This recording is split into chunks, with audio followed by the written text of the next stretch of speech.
আমার বাগানে এই প্রথমবারের মতো লাউ গাছের চারা হলো। কিছুদিন আগে নার্সারিতে গিয়েছিলাম, সেখানেই অনেক ধরনের বীজের মধ্যে লাউয়ের বীজও দেখতে পেয়েছিলাম। বাসায় এসেই বীজগুলো বুনে দিলাম। কিছুদিন পর দেখলাম যে চারা গজালো এবং আমি এগুলো এই বড় পটটাতে লাগিয়ে দিয়েছি এবং প্রায় 2-3 সপ্তাহের মধ্যে লাউয়ের চারাটা এত বড় হয়ে যায় এবং এর পাতাগুলো দেখুন কত বড় বড় হয়েছে।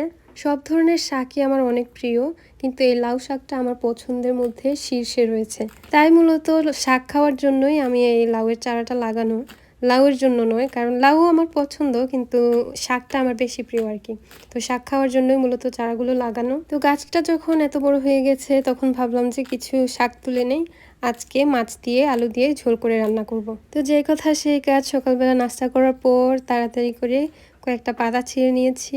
সেদিন আবার বৃষ্টিও হচ্ছিল গুঁড়ি গুঁড়ি। তো শাকগুলো তুলে নিয়ে এনে আমি এখন এগুলোকে ছোট ছোট করে ছিঁড়ে নিচ্ছি। এগুলো আজকে রান্না করব জাপানিজ একটা জনপ্রিয় মাছ শিসামো দিয়ে। এই শিসামো মাছের ভিতরে ডিম থাকে।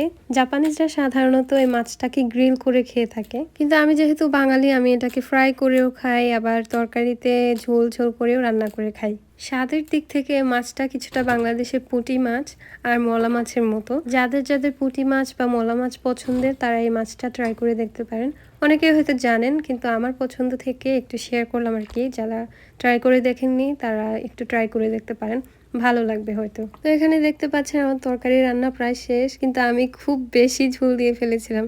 আমি চাইছিলাম একটু ঝোল ঝোল করে রান্না করতে, কিন্তু ঝোলটা একটু বেশি পড়ে গিয়েছিল। পরে তরকারি নেওয়ার সময় আবার নিজেই হাসছিলাম নিজের ঝোল দেওয়া দেখে আর কি। কিন্তু মজা হয়েছিল টেস্ট অনুযায়ী। ঝোলটা একটু বেশি হলেও কিন্তু মজাই লাগছিল। আবার তরকারিটা দেখতেও খুব হাস্যকর লাগছিল, কারণ মনে হচ্ছিল যে মাছগুলো সাঁতার কাটছে তরকারির ভিতরে। টেস্ট কিন্তু খারাপ ছিল না, স্বাদটা ভালোই ঠিকঠাক ছিল। আমার যেহেতু ক্রেভিং ছিল শাক তরকারি খাওয়ার, সেটা খাওয়া হয়ে গিয়েছে। এখন থেকে শাক খেতে মন চাইলে গাছ থেকে ছিঁড়ে এনে শাক রান্না করে খেতে পারবো, শাক ভাজি করে খেতে পারবো, সেটা ভেবেই খুব আনন্দ লাগছিল আর কি। আর নিজের গাছের শাক তো, তাই খুব তৃপ্তি করে মজা করে খেয়েছি। আপনাদের কার কার শাক তরকারি ভালো লাগে? অনেকেই দেখি যে শুধুমাত্র শাক ভাজি পছন্দ করেন, কিন্তু আমার ভাজি হিসেবে খেতেও ভালো লাগে, সেটা অন্যরকম মজা। আবার এভাবে তরকারি রান্না করে ঝোল ঝোল করে খেতেও আমার অনেক বেশি ভালো লাগে। তবে আমার মনে হয় যে দেশি কোনো মাছ হলে আরো বেশি মজা লাগতো, যদি রুই মাছ বা মিঠা পানির কোনো মাছ হতো আর কি, তাহলে বেশি ভালো লাগতো। কিন্তু কি আর করব, দুধের স্বাদ ঘোলে মেটানো আর কি। নাই মামার চেয়ে কানা মামা ভালো, তাই যতটুকু পেয়েছি সেটাতেই সন্তুষ্ট থাকি। এই লাউ শাক বা বিভিন্ন ধরনের মিক্সড শাক দিয়ে আবার মরিচ দিয়ে শুটকি তরকারি, যেটা আমরা ওটাকে মরিচ তরকারি বলি, সেটা আবার অনেক মজার। তো ওটা রান্না করব আরেকদিন, আমি চেষ্টা করব। আমার মা যেভাবে রান্না করে সেভাবে তো আর হবে না হয়তো, কিন্তু ট্রাই করে দেখবো আর কি মরিচ তরকারিটা রান্না করার। সময় থাকলে বা ভালো লাগলে আপনাদের সাথে শেয়ার করব হয়তো। তো আপনারা কেমন আছেন সবাই? অনেক অনেক দিন পরে একটা ভ্লগ দিলাম। ইদানিং খাওয়ার সময় ভিডিও করতে ইচ্ছে করে, তাই খাওয়ার ভিডিও শেয়ার করা হয় মাঝে মাঝে।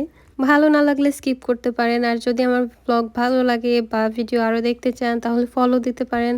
আমি আরও ভিডিও দেওয়ার চেষ্টা করব। আর কি টাইপের ব্লগ দেখতে চান সেগুলো কমেন্টে জানাতে পারেন, ব্লগ দিতে চেষ্টা করব আপনাদের পছন্দ অনুযায়ী। আর অনেকেই আমার ভিডিও দেখেন কিন্তু লাইক বা কমেন্ট কিছুই করেন না, সেটা অবশ্যই আপনাদের ব্যক্তিগত ব্যাপার, কিন্তু যদি লাইক কমেন্ট করেন তাহলে এটা আমাকে সত্যি খুব অনুপ্রাণিত করে আরও ভিডিও করার জন্য। তাই ভালো লাগলে লাইক কমেন্ট করতে পারেন।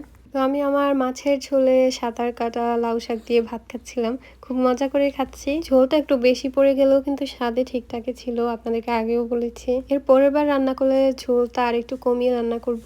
এখন যেহেতু রান্না করে বুঝে গিয়েছি এত ঝোল দেওয়া ঠিক হয়নি, তো এরপরে রান্না করলে আমি একটু মোটামুটি কম ঝোল দিয়ে রান্না করব, বা একটু শুকনো শুকনো করে রান্না করব আর কি।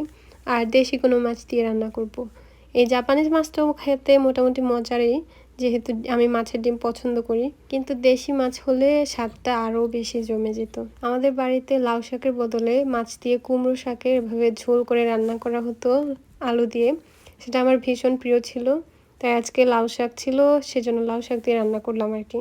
তো পরবর্তীতে আপনারা কী টাইপের ব্লগ দেখতে চান সেটা কমেন্টে জানাতে পারেন ভালো লাগলে। আমার আজকের ভিডিওটা এই পর্যন্তই। সবাই ভালো থাকবেন, সুস্থ থাকবেন, আমাকে ফলো করবেন। আল্লাহ হাফেজ।